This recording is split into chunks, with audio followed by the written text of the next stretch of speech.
Hey guys, so earlier today I went and saw the Death Wish remake.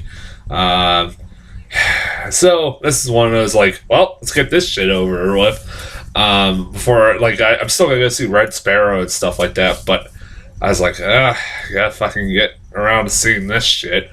Like this is one of those movies that I was not looking forward to whatsoever. Which I'm sure people out there are going, why the fuck would you go see it if you were not looking forward to it?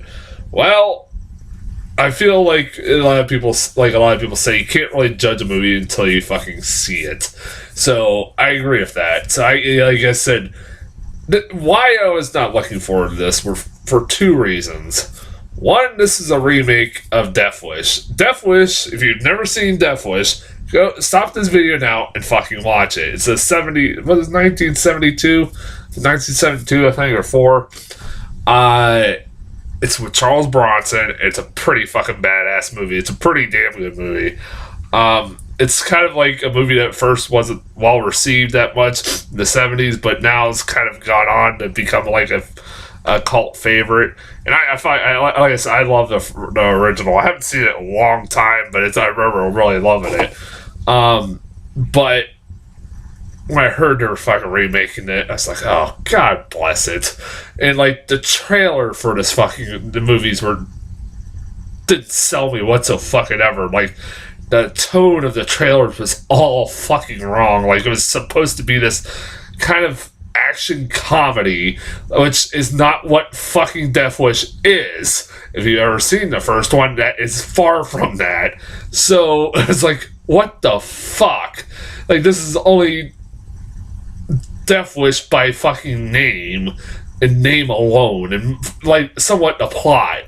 And I'm like, God damn it. So, and then on top of that, the other big strike against it was directed by Eli Roth. Fucking Eli Roth. I'm like, really? Really? That is like one of the worst writers. I wouldn't say directors because he can direct, but one of the worst writers out there, he almost always writes his own, or the movies he directs. I was like, God damn it, this does not sound really good. Like, nothing about this sounds like it's gonna work for me. And I can't even believe I'm gonna fucking say this, because after all the ranting I've just been going on, I've been ranting about this movie for like 2 months straight since I've seen the trailer for the fucking thing. Hell, it was supposed to come out in November. I got trailers for this long before that. So, despite all that, and, me going in with very fucking low expectations, I didn't hate this movie. I can't believe I'm saying that, but I didn't hate this movie. Is it a great movie? No. But it's not as fucking bad as it could have been. And that is a big, big plus for me. Like I said, part of me is like, I didn't really hate this movie at all. There are things that I don't like about it, but it's not that bad. Like 15% on Rotten Tomatoes. Fuck you. Like that's my response to that. Like, there are worse films than this. They're getting like not that even worse, as low scores as that. 15-17 to Paris is worse than this. That's saying something. I know why this is getting badly received. I'll get to that in a second, but I have a theory, and I'm pretty sure I'm pretty correct on it from reading some of the reviews. But this isn't that bad. Bruce Willis is one of those guys. Like, Bruce Willis is like, obviously, playing the Charles Bronson role, is one of those guys lately that, like, I used to love Bruce Willis, but like, he is obvious. half the time watching him in movies, he doesn't give a fuck. He's just there for a paycheck. He sleepwalks for most movies. And yeah, he does that a lot in this movie too. He does a lot of the same things he does in a lot of movies nowadays. But he doesn't do a bad performance whatsoever. It's not like Good Day to Die Hard, where he's just fucking wanting a paycheck. He's actually putting on a decent performance. Like, there's some pretty damn well acted scenes, like when he has to emote and show emotion. It's pretty damn well acted. Like I said, Bruce Willis is one of those guys like I liked as a kid, and like through my teenage years, my young adolescent years, until I started hearing all the stories of how big of a dick he is. I mean, his stuff with Kevin Smith and how he's always really hard to work with, and you can kind of fucking tell with some of his movies how he just doesn't give a shit. But yeah, it's like I said, it was like everybody's Bruce is back. I'm like, I won't go that far. I don't think this is gonna like make him have a career renaissance, but I mean, he still has the reputation for being an asshole, and I think that kind of hurts him a little bit. But and they're not going to be doing any Die Hard. I hope not anytime soon. God, I hope that series is dead. You got like people like Elizabeth Shue. Like I was talking about fucking Oscar Isaac, who only a movie in 5 minutes. Oscar Isaac had more time in Annihilation than fucking Elizabeth Shue. Elizabeth Shue's one of those actresses. Like, where the fuck has she been? Like, the last time I was trying to remember the last time I seen her in a movie theater. In a film that was released in movie theaters, and I think the last time was like Piranha in 2010. That can't be right, but it feels like it. So yeah, I was like, I love Elizabeth Shue, and I knew she was not going to be that long, and she's only in the movie for like 10 minutes because she's the wife that dies. And it's like, that fucking sucks. But it was like, damn. And Vincent D'Onofrio, though. And Vincent D'Onofrio is his brother, who, it's like, man, I would love to see the roles reversed, and Vincent D'Onofrio was given this role. And part of me was thinking that while watching this, because him playing like a version of like Kingpin or something like that, Wilson Fisk, I'd be like, fuck yeah, I'd be for that. Like him playing this character, the Charles Bronson character, would be fucking even better. I was thinking that. I said I'd rather that than Bruce Willis. I was thinking that while I was watching it, but like I said, Vincent D'Onofrio, I love him to death anyways as an actor.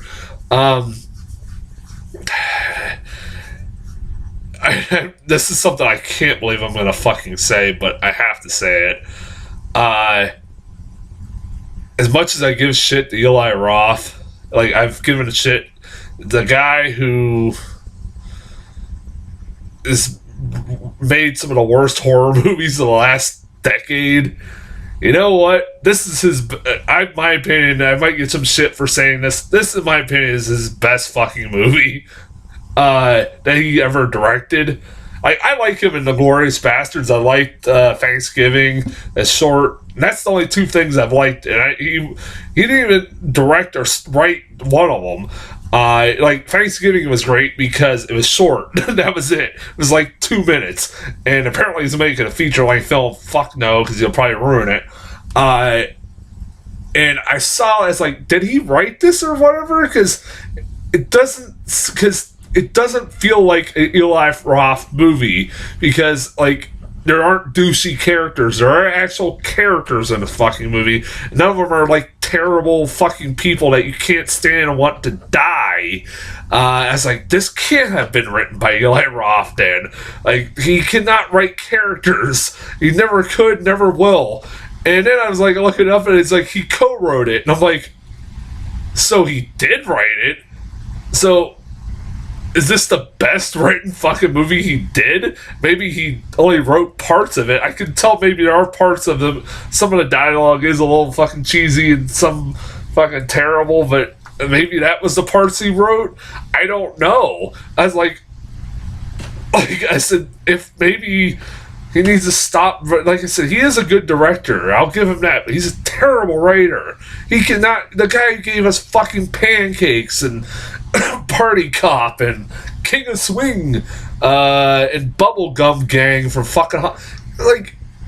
This is not the same guy. Like, it doesn't feel like this is written by the same fucking guy. So I'm gonna assume that he didn't write much of this fucking movie because of that. As far as like the stuff with vigilantism and stuff like that, this movie is a little in the gray area. And like I said, it does embrace vigilantism. It does. That was kind of the same thing with the first one, really. I mean, that was something that like a lot of people didn't like about the first one, was that it did kind of embrace vigilantism.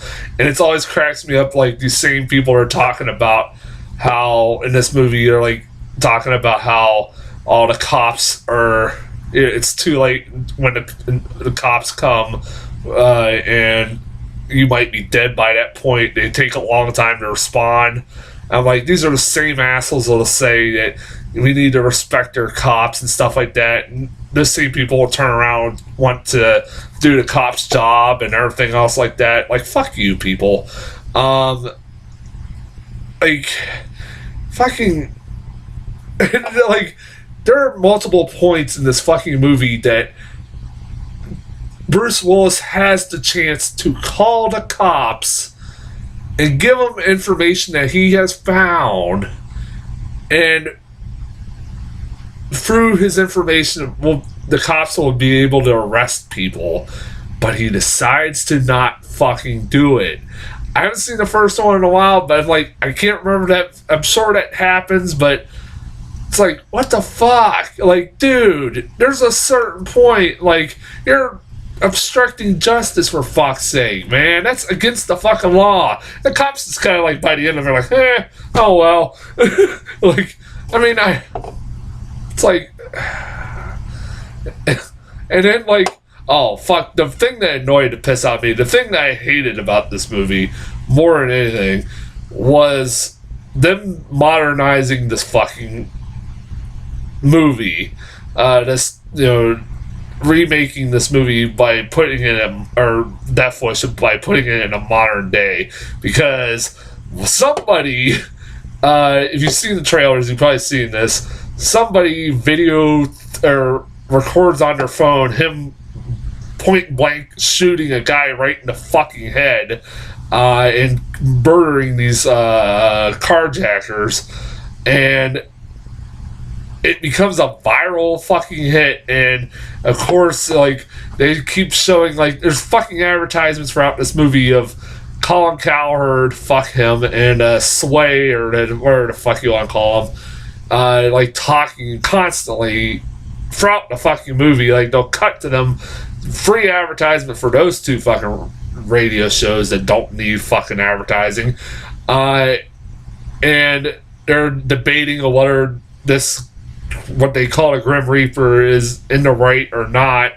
And they're like, oh, are you Team Grim Reaper? I'm like, fuck you. that's like, are you Team Bella or Team Edward or Team Jacob? That's what it made it sound like. Oh, fuck you. Just go to hell. Fuck this shit. That's like, and then they're like making it a meme. I'm like, oh, god damn it. And I'm like, part of me is like, with this camera and shit like that, you're telling me nobody got a good view of the guy. He's only wearing a hood, and like, it makes this movie a little less believable in the modern day. When he's set in the modern day, you know, somebody would caught, like, ain't there fucking, I don't know, I haven't lived in Chicago, but aren't there like security cameras around? I don't know. Like, you're telling me it's not really hiding his face that much. Like, they couldn't get a really good view of what the guy looked like. I highly fucking doubt that. So I'm like, he would have been easily more caught, like, in today's fucking age than he would. Yeah, fuck that. Yeah, like I said, I hated that fucking whole modernizing this shit. That was annoying. That was, like I said, the whole vigilante making, like, glorifying vigilantism was kind of fucked up. But again, it's kind of in the tradition of the first one, so I'm not gonna diss that movie too much. Now, as far as why I think this movie is getting as badly received as it is, and I'm pretty certain I'm correct on this. Somebody in the comments can tell me why otherwise. Go ahead. But the main criticism I see constantly about this thing is that of when this movie's being released. Listen, because this is like a week or couple weeks, week and a half since Parkland school shooting, which was a horrible tragedy.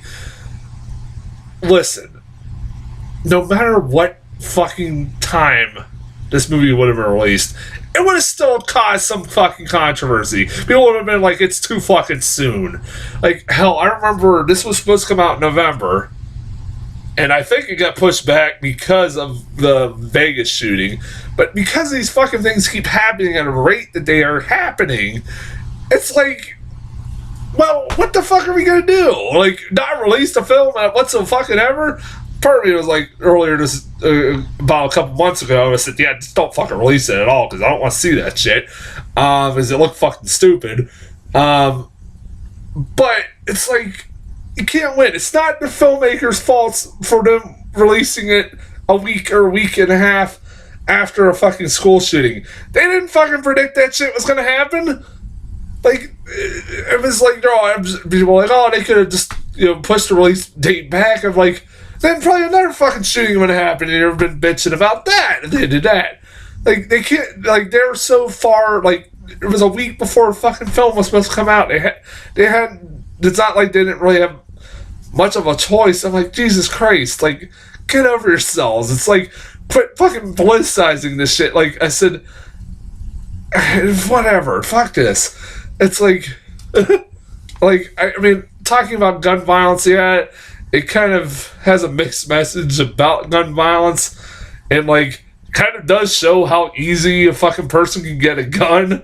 It like how he just fucking gets one like one of his patients is shot, comes in shot, and they're moving him onto a bed, and the gun falls out, and he takes the gun and then ends up using it.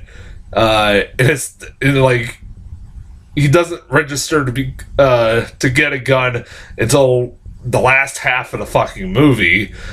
So I'm like, yeah. So it's like they kind of like snicker at the whole part of like how easy to get a gun it is, and it's kind of is.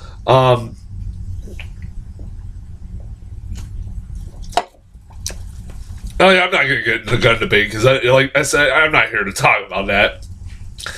I didn't hate this movie. It's not as 15% on Rotten Tomatoes. It's not that bad. It's a matinee or a rental. Weirdly enough, I was the youngest person in that theater. It was all like a whole fucking retirement home, which was weird. Yeah. Yeah, that's fine. Yeah, like I said, it was fine. It was a lot better. From this point forward, I'm just going in with the movies with low expectations, because if I do that, I'll love every fucking movie, apparently. Trailers, only got one new one, which is the new trailer for Deadpool 2, which is the one that introduces Gable, the Cable character, and it's that funny one where they have like a green screen arm, and Deadpool's like, wait a minute, what the fuck is it? You didn't finish the fucking arm? It's not like you had to remove a mustache. That was pretty fucking funny. I was like, that was a pretty funny joke. I say it's Deadpool. Like, the advertising for this movie's been fun. There ain't showing really much of the fucking movie, which is fine. You don't really need to, because people are going to go see it one way or another. So yeah, like I said, I'm looking forward to Deadpool 2. I loved Deadpool 1. I thought that was a fantastic movie. I was made my top 10 list last year, so I mean, yeah, I'm looking forward to it. So yeah, that's as far as Death Wish and Deadpool 2 go. I'll be back in the next few days with Red Sparrow. Until then, I'll talk to you guys later.